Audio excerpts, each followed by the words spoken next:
پھر سے آپ کا خیر مقدم کرتے ہیں. ہمیں جوائن کر رہے ہیں ڈاکٹر آغا صالح بہشتی صاحب. ڈاکٹر صاحب بہت شکریہ آپ کے وقت کا. ڈاکٹر صاحب یہ بتائیے کہ ابھی جو انٹرنیشنل اٹامک انرجی ایجنسی ہے اس نے یہ کہا ہے کہ ایران کی نیتنز جو ایٹمی پلانٹ ہے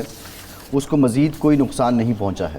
البتہ جو اصفہان میں 4 عمارتیں تباہ ہوئی ہیں اس میں یورینیم کنورژن پلانٹ شامل ہے اور تہران ریکٹر میں فیول مینوفیکچرنگ پلانٹ کو نقصان پہنچا ہے. ایگزیکٹلی جو ایرانی گورنمنٹ ہے وہ کتنے نقصان کی تصدیق کر رہی ہے؟ جی بہت شکریہ آپ کا. دیکھیں نتنز پر حملہ تو ہوا ہے، اس میں کوئی شک نہیں ہے، اور ظاہر ہے کچھ جزوی طور پر نقصان ان کو پہنچا ہے، لیکن ابھی تک ایرانی آفیشلز نے یہ کنفرم نہیں کیا کہ نقصان کی نوعیت کیا ہے. لیکن ہمیں اتنا بتا دیا گیا تھا کہ جو اصلی جو ریئیکٹر ہے اور جو سینٹریفیوجز ہیں وہ سیف ہیں، ان کو کوئی مسئلہ نہیں ہے، اور جو بھی وہاں پر ڈسکشن ہوئی ہیں انشاءاللہ وہ جلد جو ہے دوبارہ سے ٹھیک ہو جائیں گی. اچھا یہ فرمائیں کہ پہلے دن کا جو حملہ تھا اس کے نتیجے میں فوجی قیادت اڑا دی انہوں نے، ہمارے آپ کے جو ایران کے جو سائنٹسٹ تھے اٹامک وہ شہید کر دیے. اس کے بعد ایران نے جوابی حملہ شروع کیا. اب فضائی برتری تو اسرائیل کو حاصل ہے، ساری دنیا دیکھ رہی ہے کہ وہ ان کے جو جہاز یا ان کے میزائل ہیں وہ ہٹ کر رہے ہیں. اس فضائی برتری کے ساتھ ایران مزید کتنا عرصہ اپنا دفاع کر سکتا ہے، مضبوط طریقے سے اپنی قیادت کو، سیاسی قیادت کو، مذہبی قیادت کو بچا سکتا ہے، اور اسرائیل کی جو یہ جارحانہ قوت ہے اس کو کس طرح ختم کر سکتا ہے؟ آپ کی نظر میں آپ کو نظر آتا ہے کہ جی ایران کے پاس اتنے زیادہ میزائل ہیں، اتنی زیادہ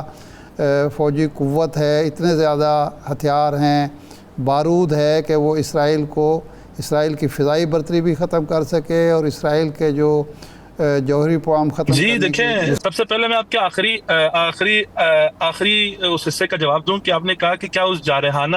انداز کو اسرائیل کے ختم کر سکتے ہیں یا نہیں کر سکتے، تو وہ ابھی دنیا کے سامنے ہے. اس وقت جو دیکھیں پاک انڈیا کا جب جنگ ہوا تھا تو جو جیت کی جو معیار تھی اس کو وہ یہ رکھا گیا تھا کہ انڈیا نے کہا کہ ہم سیز فائر چاہتے ہیں. اس وقت دنیا جانتی ہے کہ کون کہہ رہا ہے کہ ہم سیز فائر چاہتے ہیں. اچھا ہے کہ وی وانٹ پیس، اور میں جو ہے صلح کرنے کے لیے تیار ہوں. فرانس کہہ رہا ہے میں صلح کروانے کے لیے تیار ہوں،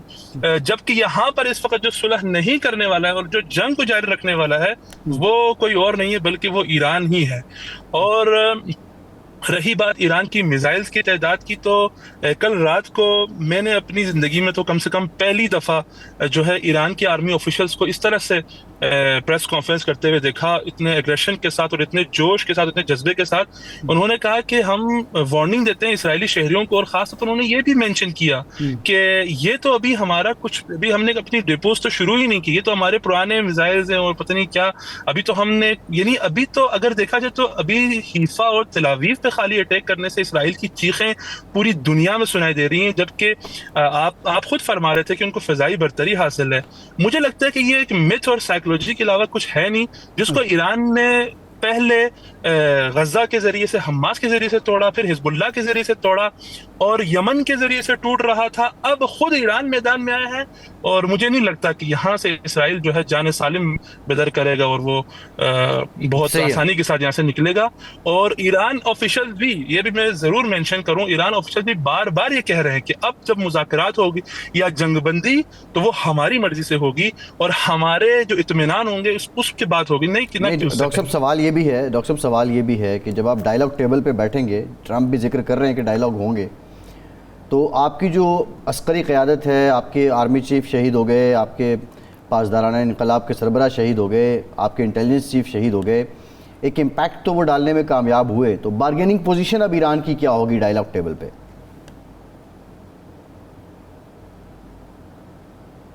دیکھیں میرے خیال سے بارگیننگ پوزیشن جو ہے آنے والے دن ثابت کریں گے، اور پہلے تو میرے خیال سے ان سب کے باوجود اگر ایران کو ان ٹاپ لیڈرشپس کے شہادت پہ کوئی فرق پڑتا جو کہ ایران کو نہیں پڑتا، ایران کی ہسٹری سے بھی ہم واقف ہیں، یہ میں پہلے بھی کئی پروگرام میں عرض کر چکا ہوں کہ یہ کوئی ایران کے لیے پہلے ابھی تو خیر 14-15 لوگ ہی ٹاپ لیڈرشپ میں شہید ہوئے ہیں یا 15-20 ہی شہید ہوئے ہوں گے لیکن جب ایران پہ ایک ایسا دور بھی تھا جب منافقین خلق نے ان کے نیشنل اسمبلی میں ظاہراً دھماکہ کیا تھا، جس کے بعد شہید بہشتی جیسے لوگ شہید ہوئے تھے، شہید رجائی جیسے لوگ شہید ہوئے تھے، شہید باہنر جیسے 72 لوگ، پوری اسمبلی اڑا دی گئی تھی، لیکن پھر بھی ایران اپنے موقف سے 1 انچ پیچھے نہیں ہٹا۔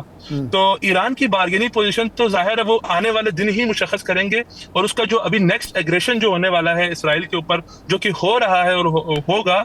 کچھ دنوں میں، تو وہی مشخص کرے گا۔ اور مجھے تو لگتا ہے کہ اس وقت ایران کا جو ہے پلہ بھاری ہے اور ایران کو ایک بالادستی حاصل ہے، اسی لیے جو ہے وہ بار بار جو ہے سیز فائر کے تقاضا کر رہے ہیں اور صلح کا تقاضا کر رہے ہیں۔ اچھا آغا صاحب یہ فرمائیں، اس بات کے کتنے امکانات ہیں کہ جو منافقین خلق جس کو آپ کہہ رہے ہیں اور جو سابقہ تودا پارٹی ہے، شاہ پرست ہیں، یہ ملک کے اندر کوئی بدامنی پیدا کریں، ملک کے اندر کوئی ایسی سچویشن پیدا کریں جس کے لیے امریکہ اور اسرائیل کے جو خواہش ہے وہ پایہ تکمیل کو پہنچ سکے؟ جی اس پہ کوئی شک نہیں ہے، نہ صرف یہ بلکہ اور بھی گروپس ہیں، جند اللہ جیسے گروپس ہیں، اور بھی بہت سارے ٹیررسٹ آرگنائزیشنز ہیں جو ان میں انوالو ہے۔ ابھی جو آپ کو بار بار کہا جاتا ہے کہ جو مثلا مولز ہیں ان کے اندر یا غداری ہوئی ہے یا مخبری ہوئی ہے، وہ یہی ایسے ہی عناصر کرتے ہیں، اور منافقین خلق اس میں پیش ہیں جو ویسٹ میں بیٹھ کر جو ہے ایران کے خلاف جو فعالیت کر رہا ہے اور اپنے کام جاری رکھا ہوا ہے، یہی لوگ ہی مدد کرتے ہیں، اس میں کوئی شک نہیں ہے۔ صحیح ہے۔ اچھا ڈاکٹر صاحب، یہ سب جو کچھ ہوا تو ایک یہ بھی امپریشن آیا کہ انٹیلیجنس فیلئر ہوا ہے بڑے پیمانے پہ اور اتنا ایزیلی وہ ہٹ کر گیا اسرائیل، لیکن آج ایک یہ بھی خبر آئی کہ موساد کے ایک ایجنٹ کو سزائے موت دی گئی، پھانسی کی سزا اس کو دی گئی ہے۔ تو بیسیکلی کیا اس پہ بھی نظر ہے ایران کی موجودہ قیادت کی کہ جو جس طرح آپ منافقین خلق کہہ رہے ہیں یا جو اندر بیٹھے ہوئے غدار ہیں پہلے ان کو بھی ڈیل کرنا ہوگا؟ جی بالکل، پہلے ہی دن جس دن یہ حملہ شروع ہوا، بلکہ جناب جو ان کا ایئر جس کے جو ایئر کمانڈر تھے حاجی زادے شہید، جو ابھی ریسنٹلی شہید ہوئے، ان کی شہادت سے غالباً پہلے ہی 4-5 وہاں پر یعنی مین ایریا میں سے، یا میں یوں کہوں کہ ایک اچھے اس پر پوسٹ پر انہوں نے کچھ لوگ پکڑے تھے، گرفتار کیے تھے، ان میں سے ایک کو ہی پھانسی میرے خیال سے آج دے دی گئی ہے۔ اور اس کے علاوہ غیر ملکی، یعنی میں مینشن کر دوں کہ ہندوستانی جاسوس بھی پکڑے گئے تھے جو کہ اسرائیل کے لیے کام کر رہے تھے، اور ان کے پاس جو ہے مطلب کسی مختلف شکل میں کام کرنے کی شکل میں، کام کرنے والوں کی شکل میں، اسٹوڈنٹس کی شکل میں، اور کسی لبادے میں وہ وہاں پر تھے اور اسرائیل کے لیے کام کر رہے تھے۔ جی بالکل، سیکیورٹی ادارے اور تمام جو انہوں نے اسی پر نظر رکھے ہیں، بلکہ وہاں کا ابھی ایران میں ڈاکٹر صاحب یہ انڈین جاسوس کی آپ بات کر رہے ہیں جو امریکہ کے لیے کام کر رہے تھے، کویسچن از دیٹ کہ ایران نے تو کسی حد تک بھارت کے ساتھ ایک بیلنس قائم کرنے کی کوشش بھی کی، ایک بیلنس اپروچ کے ساتھ چلا، اس کے باوجود بھارت کیوں ایران کی پیٹھ میں چھرا گھونپتا رہا، اور یہ کتنے لوگ ہیں جو پکڑے گئے ہیں بھارتی شہری خاص طور؟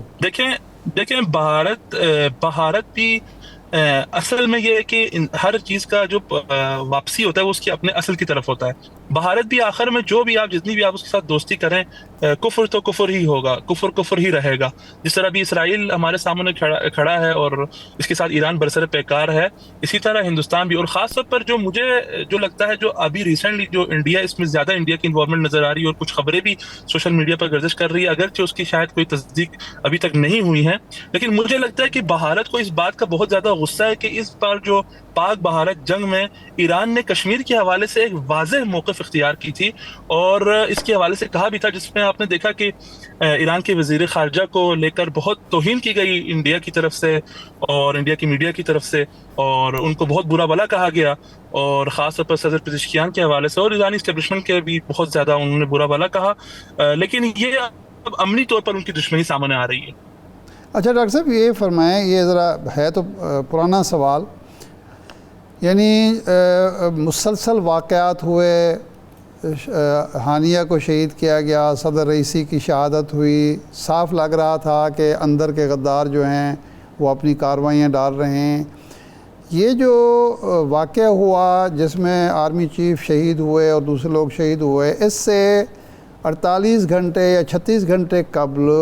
امریکی میڈیا نے باقاعدہ خبریں شائع کی کہ اسرائیل حملہ کرنے والا ہے، وہ امریکہ کو آگاہ کر چکا ہے۔ اس کے باوجود یہ سیکیورٹی لیپس کیوں ہوئے؟ ایرانی حکومت کیوں تیاری نہیں کر سکی، کیوں دفاع نہیں کر سکی اپنا، اور پہلا حملہ ان کا کامیاب رہا؟ کیا ان کا خیال یہ تھا کہ یہ جو مذاکرات ہو رہے ہیں اس کے بعد ہی ہوا حملہ، تو ہوا پہلے نہیں ہوگا؟ دیکھیں، اس کا سب سے پہلے کلی طور پر جواب تو یہ ہے کہ سیکیورٹی اور انٹیلیجنس فیلئر جو ہے یہ پاسبل ہے۔ یہاں پہ مجھے وہ جنرل مشرف کا ایک بہت کلپ یاد آ رہا ہے کہ وہ ایک دفعہ کسی امریکن سے میرے خیال سے مخاطب تھے، اور وہ جب امریکہ نے کہا کہ اسامہ بن لادن پاکستان میں تھا تو آپ نے دیکھا نہیں، وہیں پہ ملٹری کا وہ بیس تھا اور پتہ نہیں کیا کیا، اور آپ وہاں پہ اسامہ کو رکھے ہوئے تھے۔ تو انہوں نے پھر 9/11 کا حوالہ دیا اور انہوں نے یہ کہا، تو بالکل سیکیورٹی وہ ہو سکتی ہیں نہیں، پرابلمز، میرا سوال اور ہو ہے، سکتی ہیں، اس میں کوئی